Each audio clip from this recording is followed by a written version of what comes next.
자, 저기, 돈값이 똥값이 됐어. 인플레이가 막 일어나. 이거 잡아야 돼. 그럼 방법은, 원천적인 방법은 딱 하나만 돼. 다른 방법들은 임시 땜빵 처리예요. 한계가 있어. 근원적인 저기 방법은 시중에 있는 달러들을 달러는 전 세계에 이렇게 퍼져 있잖아요. 전 세계에 있는 달러들을 갖다가 시중에 있는 달러들을 갖다가 이걸 갖다가 시중에 있는 달러를 갖다가 흡수를 해야 돼요. 누가? 미 연방준비은행이.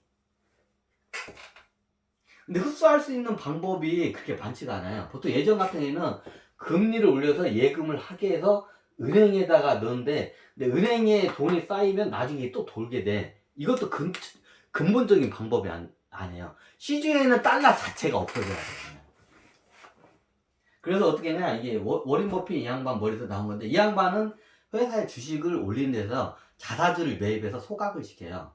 제가 예전에도 말씀했지만, 달러, 이게 저기 그 나라가 발행한 화폐는 그 나라의 주식과 같아요.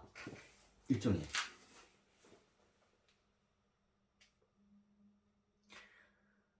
이게 저기 회사에서 주식을 무분별하게 막 증자를 하잖아요. 그러면 n분의 1만큼 그게 가치가 떨어져요. 똑같아요.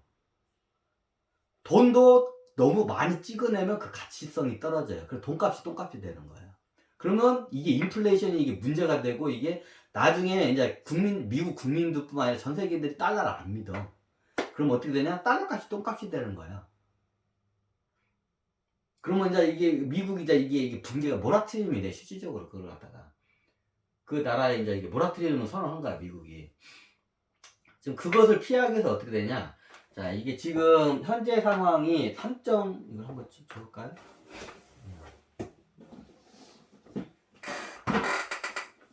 지금 현재 지금 우리가 비스텝 해가지고 지금 2022년 10월 달이에요. 10월 달인데 지금 현재 금리가 지금 여기 기준금리가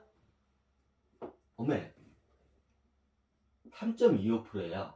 미국 기준금리가 연방준비은행 3.25%죠.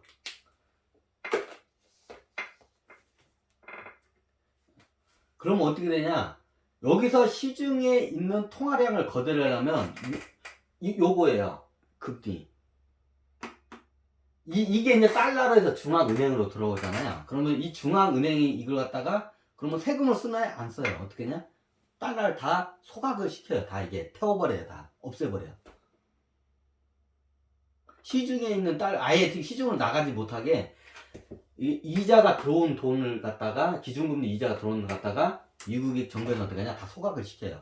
그럼 시중에 있는 달러들이 이제 쪼그라들겠죠. 그래야 인플레이션을 이게 초하이퍼 인플레이션을 갖다가 막아낼 수가 있어요. 지금 3.25%까지 올랐는데 여기서 만약에 이게 인플레이션이 이게 안 잡히면 지금 최고의 이제 최고의 이건 이제 경제에서 이걸 극약 처방이라고 하죠. 극약 처방을 해요. 예전에 우리나라 IMF 때도 좀 비슷한 내용이 있었는데 기준금리를 10% 이상까지도 이제 올릴 거예요. 이제 앞으로 인플레이션이 안 잡히면.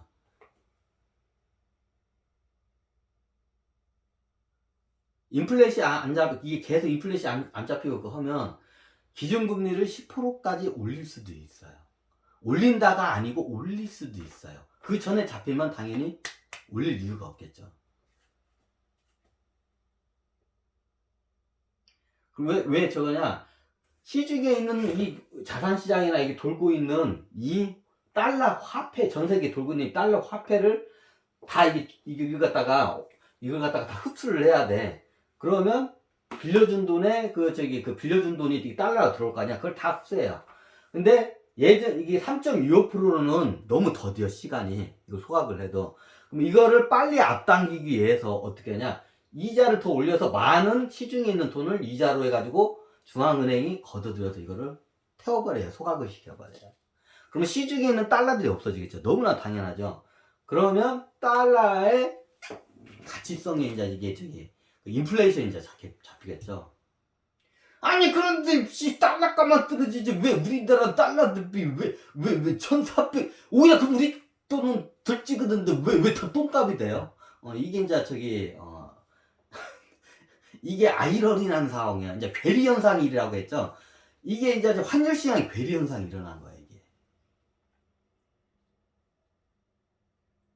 우리나라는 그렇게 많이 안 찍어놨어요, 화폐를. 근데 더 똥값이 돼. 이제 괴리 현상이 일어나요. 그 이유 중에 뭐냐면, 우리나라가 환율이 더 올라가는 거는, 이거 얘기해야 하나? 얘기하면 좀 그죠. 이게 우리나라 수출로 먹고 살기 때문에, 이게 지금, 좀 그래. 수출로 먹고 살기 때문에, 약간, 그걸 조작을 해. 환율을 조작을 해요.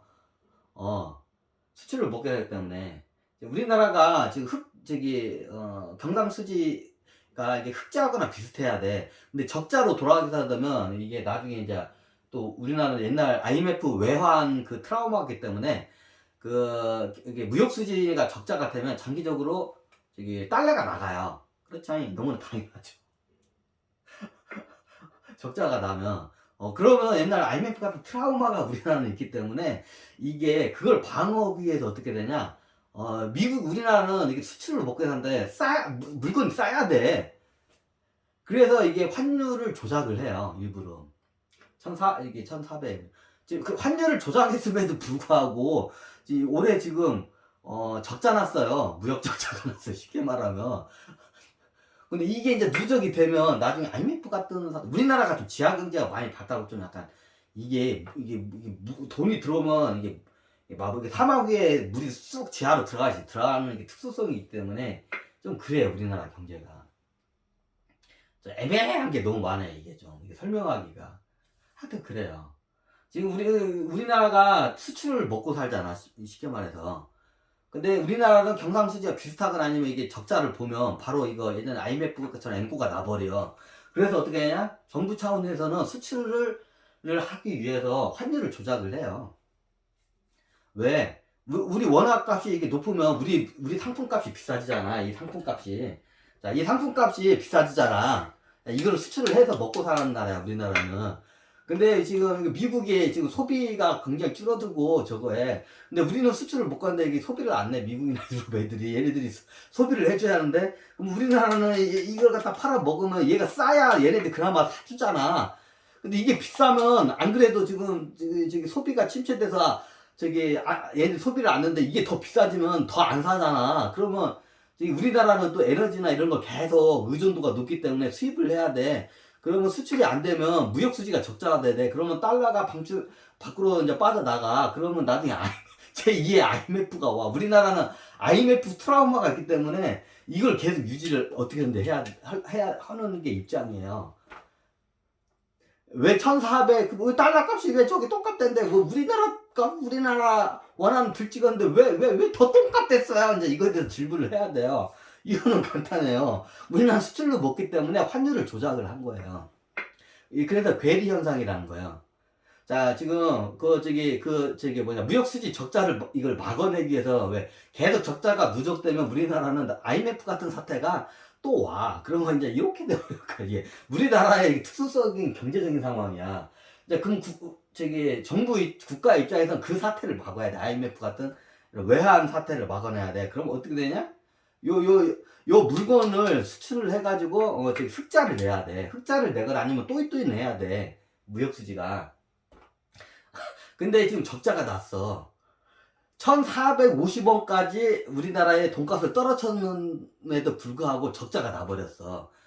이 적자를 모면하기 위해서 계속 떨어뜨리는 이유야, 지금. 근데 떨어졌음에도 불구하고 수출이 이게 우리 물건값이 그만큼 싸졌잖아. 우리 원화값이 떨어졌으니까. 그럼에도 불구하고 이게 안 팔려, 우리나라. 이게 수출 물건이. 그래서 어떻게 해요? 적자가 나. 우리나라는 기본적으로 원자재를 이게 수입을 해서 가공을 해서 수출을 먹고 이제 그거로 이제 또 이게 국내에서 이제 먹고 살아요. 원자재를 수출해야 돼. 첫 번째 원유, 두 번째 이제 철강이나 뭐 소재 여저 원유 저기 있죠. 이제 세 번째가 이제 뭐 로열티도 있고 뭣도 있고 많이 있는데 하여튼 대표적인 게 에너지예요. 에너지원을 갖다가 우리는 이게 그러면 또 옛날 석유 파동 같은 상황이 또 발생을 해. 이게 골 때리는 일이 발생을 해요. 그럼 나중에 우리가 이게 외환 보유가 없으면 IMF 때처럼 어떻게 되냐? 그 상황이 또 발생해. 원유를 겁나게 이제 비싸게 주고 사와야 돼. 그래도 안 되죠, 나중에. 이제 이게 이것 때문에 미리 저기 무역 수지 이게 적자를 모면해서 이게 우리나라 정부에서 이게 환율을 조작을 한 거예요, 일부러. 원래 이거를 환율 조작하면 국제사회에서는 그걸 뭐라고 해요. 근데 우리나라 특수성이 있기 때문에 눈을 감아줘요, 그냥. 1450원까지 왔죠. 이게 이것 때문에 그래요. 무역수지 적자 때문에. 우리나라 적자가 이게 장기적으로 가잖아요. 우린 다른 나라하고는 우린 틀려요. 이게 좀 이게 내수도 그렇게 탄탄하지도 않고 이게 이게 돈이 들어오면 이게 지하 모래 지하로 다 흘러 들어가. 그래 돈이 없어져. 고갈이 돼. 달러나 외화가. 이게 투수적인 이게 시장이기 때문에 그게 안 돼요. 그래서 꾸준한 흑자를 내줘야 돼요. 우리나라의 이게 좀 경제의 특징이에요, 이게. 그게 꾸준한 흑자를 안 내면 옛날 IMF 같은 사태가 바로 일어나요, 우리나라. 그래서 꾸준한 흑자를 내기 위해서 국가에서 일부러 그걸 갖다가 1450원까지 이걸 갖다가 개입을 해가지고 1450원까지 원화의 가치를 떨어뜨리는 거예요. 왜? 우리나라 수출을 못하면 이제 큰일 나. IMF 같은 사태가 또 일어나. 우리나라에 이게 좀 특수한 상황이에요, 이게 좀. 그래서 우리나라 돈이 이게 달러 대비 겁나게 저평가된 이유예요. 이게 시장에 지금 괴리 현상들이 겁나게 많이 일어나서 이제 이걸 여러분들이 좀 알아낼 필요가 있어요. 자, 여러분들 중에 주변 사람들 중에 한 10명 중에 거의 아마 그냥 100분율로 따지자면 99%는 아마 다 대출자일 거예요. 여러분들 주위에 있는 분들 특히 제 나이 때는 더 심하죠. 다 대출만 받은 사람이에요. 자, 모든 대출에 다 우리가 이게 대출을 가지고 자산시장에 부동산이나 여기다 다 투자를 해서 대출을 받아서 은행으로부터 돈을 받아서. 근데 은행은 누구로부터 돈을 빌렸어요? 중앙은행. 우리나라는 중앙은행 어디야? 한국은행.